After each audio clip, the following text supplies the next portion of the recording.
चलिए मित्रों, एक कदम सफलता की ओर।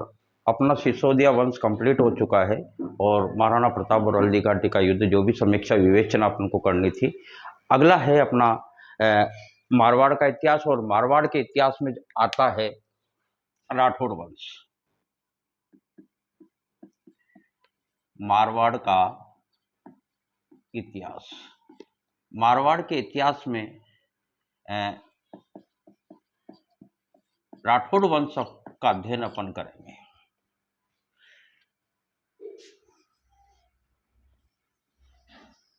देखो, सबसे पहली बात तो यह है कि राठौड़ आए कहाँ से, ये नाम हमें कहाँ से मिला, इस नाम के बारे में विद्वानों का क्या मत है। देखो, गोपीनाथ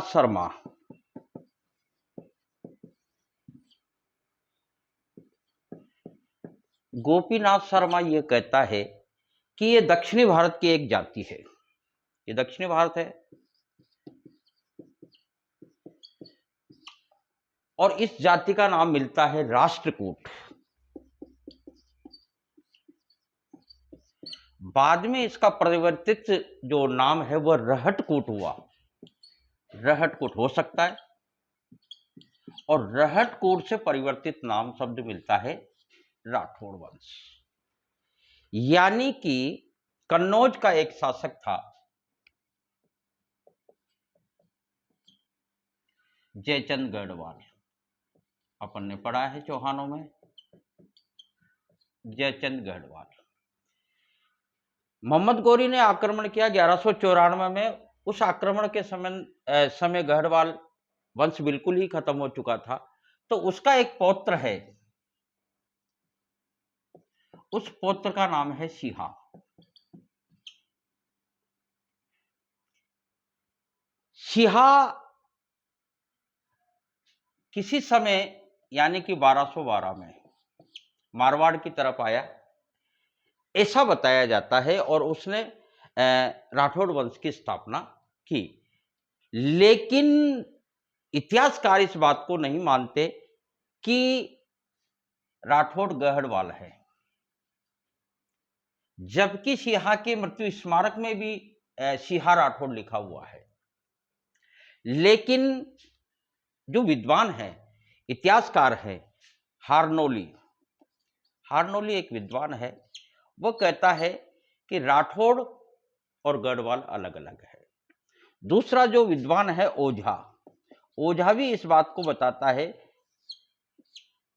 कि ये दोनों अलग अलग है।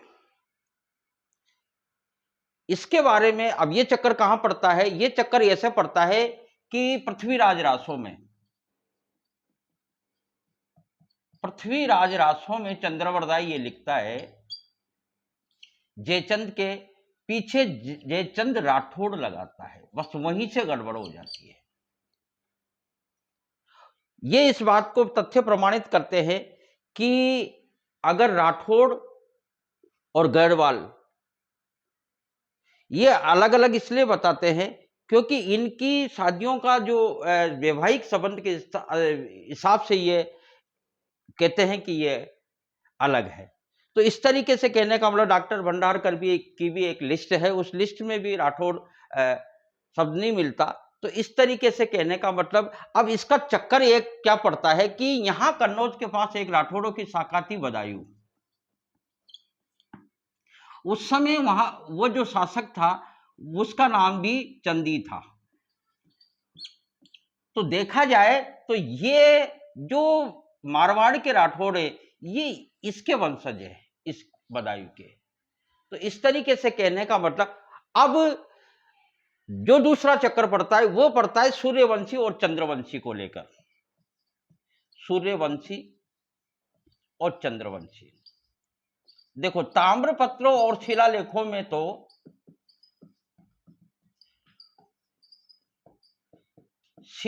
में तो चंद्रवंशी ही मिलता है। लेकिन अगर आप जाके मारवाड़ के राठौड़ों से पूछोगे तो वो यही कहेंगे हम सूर्यवंशी हैं, और टोड भी यही कहता है, और परीक्षा में भी यही पूछा गया है, और टोड के द्वारा जो प्रमाण दिया है कि ये सूर्यवंशी है वही सही माना गया है। तो अपन भी इनको सूर्यवंशी ही मानेंगे। चलिए अब देखो, इसके बाद में जो प्रमाणिक चीजें हैं वही चीज अपन मानेंगे, क्योंकि टोड ने सूर्यवंशी माना है तो अपन भी इसको, एग्जामिनर भी इसको सूर्यवंशी ही मानता है, क्योंकि पिछली बार जब पूछा गया तो टोड के अनुसार ही इसको सही माना गया, तो अपन उसी हिसाब से इसको सही मानेंगे। अब देखो, ये 1212 में यहां आया मारवाड़ में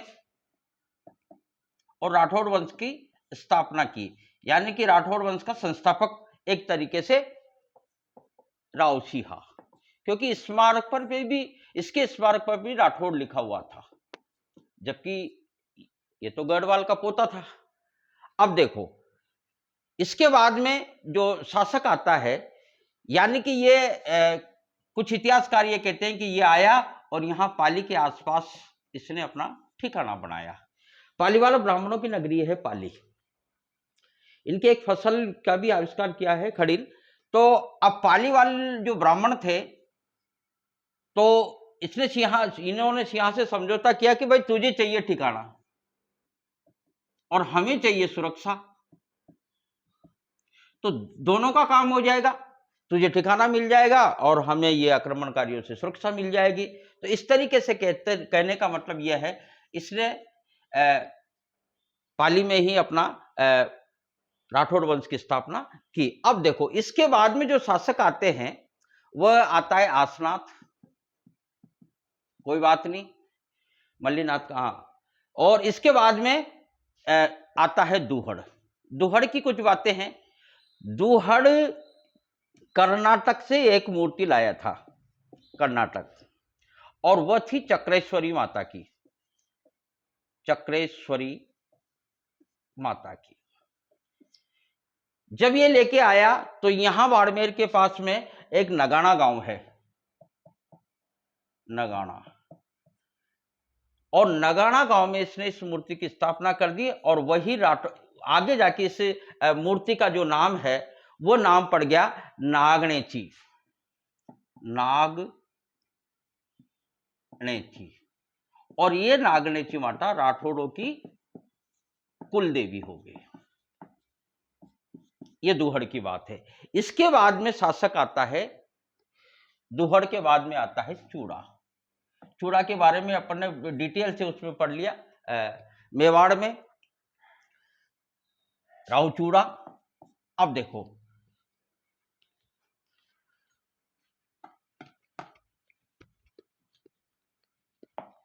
चूड़ा के बारे में जो बात करते हैं, आपको पता है चूड़ा का पुत्र क्या नाम से है, जो एक तो रणमल है और एक पुत्र का नाम भी बताया जाता है जो बड़ा उत्पाती है।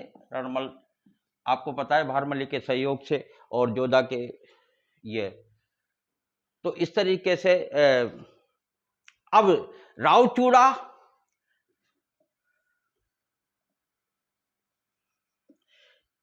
मंडोर पर तो अपना अधिकारी था, उससे पहले मंडोर पर अधिकार था गुर्जर प्रतिहारों का। गुर्जर प्रतिहार, गुर्जर प्रतिहारों का शासक था एक इंदा, इंदा या इंद्रजीत, एक ही बात है। कुछ किताबों में इंदा है, कुछ किताबों में इंद्रजीत है। तो इंद्रजीत इंदा पर अधिकार कर लिया था, यानी कि मंडोर पर अधिकार कर लिया था तुर्कों ने। तो इंदा से सहयोग मांगा किसने? इंदा ने सहयोग मांगा चूड़ा से। चूड़ा ने कह भी दिया कि हाँ मैं सहयोग करूंगा। और इस तरीके से कहने का मतलब तुर्कों ने घोड़ों के लिए घास वास मंगवाते थे पूरे प्रजा से, तो वो घास के टोकरों में छिप के चूड़ा और उसके सैनिक चले गए और तुर्कों को मार दिया। और अधिकार किसका हो गया? वापस इंदा का अधिकार हो गया। किसके सहयोग से? चूड़ा के सहयोग से। अब ये इंदा क्या करता है? अपनी पुत्री की शादी कर देता है चूड़ा से और दहेज में दे देता है मंडोरगढ़। तो कहने का मतलब वास्तविक शासक कौन हो गया? क्योंकि जब तक राजा के पास गढ़ नहीं है तब तक तो उसको राजा कहना ही सिंहा था, पर उसके पास कोई न तो कोई ऐसी रियासत थी, न कोई ऐसा दुर्ग था, न कोई ऐसी कोई रियासत थी, कोई ठिकाना था। तो कहने का मतलब अगर वैसे देखा जाए तो वास्तविक जो संस्थापक माना जाता है राठौड़ वंश का, वो वास्तविक संस्थापक है रावचूड़ा। रावचूड़ा के दो पुत्र है, रणमल और कान्हा। कान्हा बड़ा उत्पाती बताया जाता है। एक दिन ऐसे घोड़े चल रहे थे और करणी माता से कहा कि तू उधर चल जा, यहां मेरे घोड़े चलेंगे। तो करणी माता से इसने पूछा तू बड़ी चमत्कारी है, तो बता मेरे बारे में कि मैं कब मरूंगा। करणी माता ने कहा कोई चीज पूछना है तो ढंग की चीज पूछ, ये क्या पूछ रहा है कि नहीं नहीं तू तो बता। कि करणी माता ने कहा 1 साल में तू मर जाएगा। कि नहीं कंफर्म डेट बता। कि चले 1 महीने में मर जाएगा। कि नहीं मुझे तो कंफर्म ही चाहिए। तो करणी माता को आया गुस्सा कि तेरे इस हिसाब से तो लगता है तू आज के दिन ही मर जाएगा। कि नहीं तू तो कंफर्म डेट, कंफर्म बता कब मरूंगा। उसने कहा ये लाइन पार कर। जैसे ये लाइन पार की कान्हा ने, और कहा जाता है करणी माता ने उसको मार दिया। अब बच्चा कौन? रणमल। और रणमल आपको पता है मेवाड़ में अपन ने सब कुछ भारवली के सहयोग से, फिर जोधा वहां से चला। और इस तरीके से कहने का मतलब अब जो अगला जो शासक आएगा वो आएगा रणमल, और रणमल के बाद में राव जोधा। राव जोधा सबसे शक्तिशाली शासक राठौड़ वंश का बताया जाता है। देखो भटकता भटकता जोधा यहां तक आया, आपको पता है मेवाड़ में अपन ने सारी बातें की और इसके आसपास भटकता रहा। मंडोर तो था ही सही। अब देखो जोधा ये सोचता है, जोधा ने वैसे मंडोर पर अधिकार 1553 में कर ही लिया। अब ये सोचता है कि कोई बढ़िया सा दुर्ग अपने लिए हो, क्योंकि दुर्ग के बिना तो राजा का कोई अस्तित्व ही नहीं है। ये छोटा सा दुर्ग है, कोई बढ़िया सा। तो ये घूमता घामता घूमता घामता एक पहाड़ी पर जाता है, और उस पहाड़ी पर एक बाबा जी रहते हैं, उनका नाम है चिड़ियानाथ जी। चिड़ियानाथ जी, और उस पहाड़ी का नाम है चिड़िया टूक। चिड़िया टूक। बाबा जी से कहा कि बाबा जी आपको तो तपस्या करनी है, कहीं भी कर लेना। बाबा जी ने कहा नहीं, मेरी तपोभूमि है। इस तरीके से दोनों में विवाद हो जाता है, और बाबा जी उस अग्नि को, जो धूनी की अग्नि थी, उसको झोली में लेके और निकल गए। बोला कि कर तू दुर्ग की स्थापना, जैसे ही तू दुर्ग की स्थापना करेगा यहां का पानी सूख जाएगा। अरे कि बाबा जी ये तो गजब कर दिया तुमने। तो इस तरीके से कहने का मतलब किसी ने कहा कि आप ऐसा कर दो कि इस दुर्ग की जो नींव है, इस दुर्ग की नींव रखवा दो आप करणी माता से। यानी कि करणी माता का बचपन का नाम है रिद्धिबाई।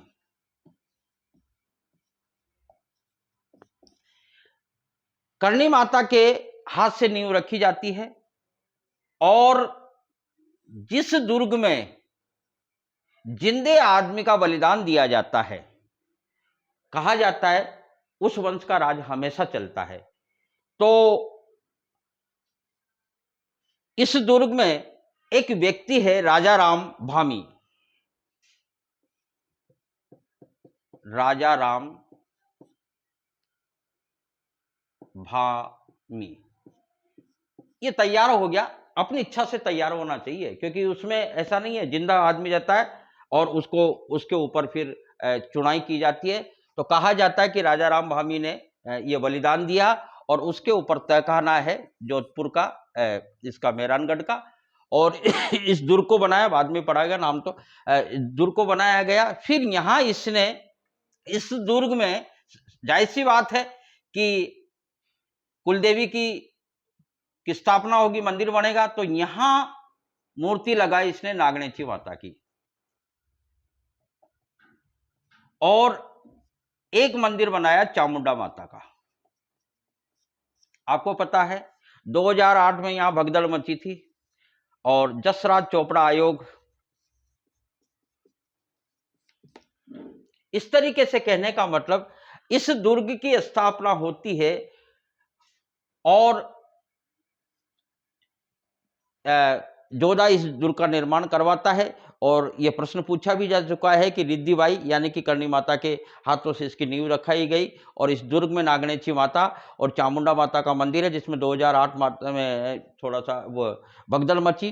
राजा राम भामी के द्वारा यहाँ बलिदान हो गया। राजा राम भामी के परिवार को इस दुर्ग में आने की इजाजत थी, क्योंकि जीवित बलिदान दिया था इसने। इसके ऊपर तहखाना बना हुआ है।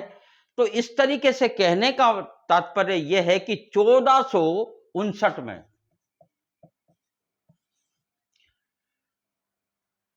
जोधपुर दुर्ग की स्थापना हुई और जोधपुर एक नया शहर बसाया गया, यानी कि 1559 में तो बना उदयपुर, ये याद रखना है आपको। और 1459 यानी कि 100 साल पहले बसा